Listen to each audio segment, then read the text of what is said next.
Dani Brown, the Queen of Filth, and today we are reading from one of my own books. It's from the Stef and Tucker series. Now, there are 6 of these to date. They're really stupid, erotic, bizarro, which can be serious, but it can also be really, really stupid. In this case, you know, with a book titled Anal Exorcism, you know it's going to be stupid.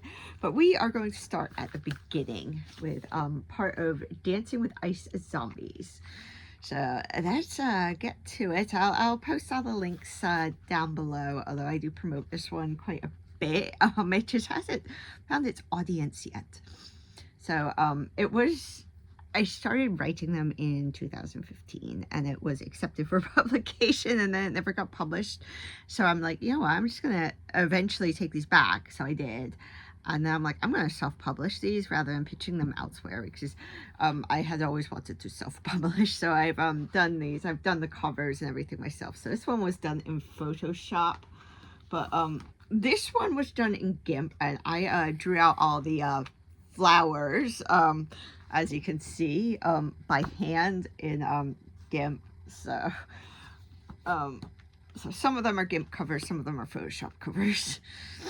All right, let's get to it. Tucker lost every pair of socks he owned to masturbation. His wife would mourn the loss of those half-formed babies, but she wasn't here. Even if she was, he wouldn't stick in her. She was nothing but thick, leathery skin spread over bone with no meat to her, and dehydrated lizard lurking in the desert waiting to suck him and his wallet dry. Not that there was much in his wallet. Musician was not a highly paid profession. He couldn't afford to replace the socks, stiff with his sperm in the bottom of his suitcase. He left them there to mate with his sweaty clothing and form a new race of mini Tuckers to take over the world. His wife didn't do it for him anyways, nor did the hardcore stoner porn preferred by the bass player. Tucker couldn't begin to comprehend how stoners got up and stayed focused long enough between cotton mouth and munchies to find the camera and fuck on screen for their brothers in the weed to get off. They toked while mounted on each other in big sweaty orgies, blowing smoke into arseholes so it came out again in rings. Tucker didn't get off on it. The drummer was offended that the bass player did. The drummer was offended by almost everything, so he slipped some Valium into his iced tea one day. Worked so well, they kept doing it.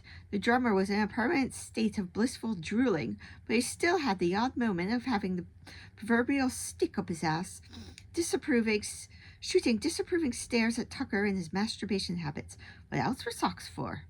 Tucker could live without them as long as there were buttholes, pillowcases, tissues, cassette decks, etc., etc.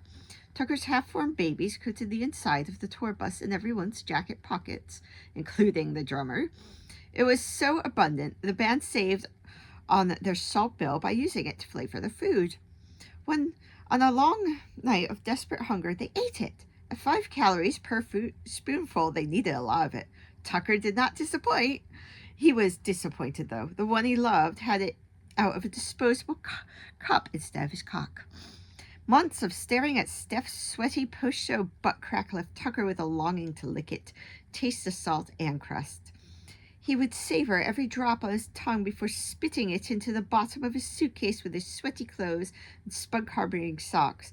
It would be the only way they could have babies together. Tucker wanted him. He wanted him inside him. He wanted to shit his sperm into a glass jar and cherish it forever, except when he needed to drink it to stay strong during the 2 weeks they were sent home to pleasure their wives and walk their dogs. Glass jars of Stef's jizz would be the only thing to get Tucker through time with his family. Sanity would be carried off by pixies riding on desert coyotes otherwise. Every day, the desire to have Stef became stronger. It was impacting his performance on stage. It was impacting his performance everywhere except jerking off. That stayed the same. The friction burns on his dick molded themselves into calluses, eventually thickening his skin and giving him another 1/8 of an inch in girth. The sweaty, overweight men with hair on their beer bellies that formed the base of the band's fans were questioning whether or not Tucker was okay. Some of them were left questioning their sexuality at the sight of his nightly throbbing on-stage erections. No amount of cold showers and granny porn could reduce them, even the next skin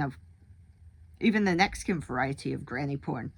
Seeing a 9-inch long pumping the excessive skin on Grandma or Gramps' neck would normally make his balls shrivel up and crawl inside, sending out a gray cloud of hateful dust, but not when Stef was standing on a few feet away from him, jerking off that guitar of his, Tash glittering beneath the stage lights and sweat. Even the beer-guzzling fans, not left wondering if they might be gay, wondered if their hero was feeling okay. He looked like he had a bad case of the flu. He looked like that for a while now. The ones who went to every show documented his decline and growing erections on their smartphones. One tried to nurse him back to health. For a few weeks, they'd added an additional person on the bus, a big biker in a leather jacket covered with patches too faded to make out the band's names without touching the embroidery. It brought the drummer hours of amusement until the Valium wore off and he needed another dose, working out the patches the biker dude had collected over the years of stalking bands much younger than himself. Tucker let him take him from behind in a cheap motel on a rare night off. The drummer was conked out, drooling into his flat motel pillow.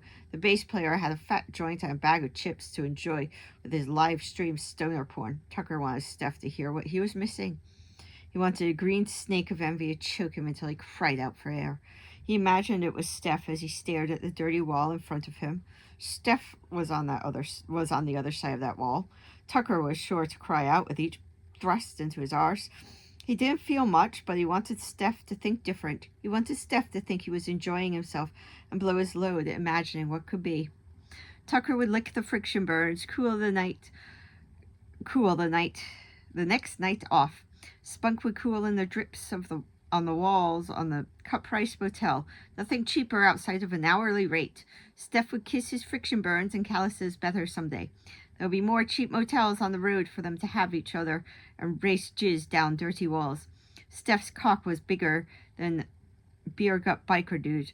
Tucker could take the beer gut biker dude down the back of the throat and let the thrush infection drip into his esophagus.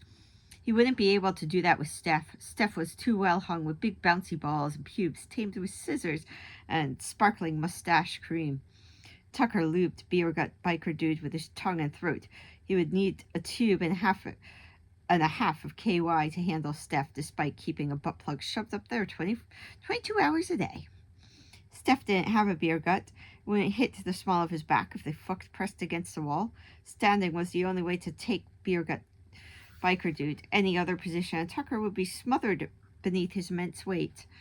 Stef was thin, with hints of muscle beneath his fashionable cheesecloth clothing. Tucker wanted to run his tongue along them. After being sufficiently covered in Tucker's spit, they could fuck him any position they wanted and make use of a sex swing. Right, I'm going to leave it off there. But yes, this series is very fun, and I will post the links down below. Right, I will see you in a fortnight. Yay!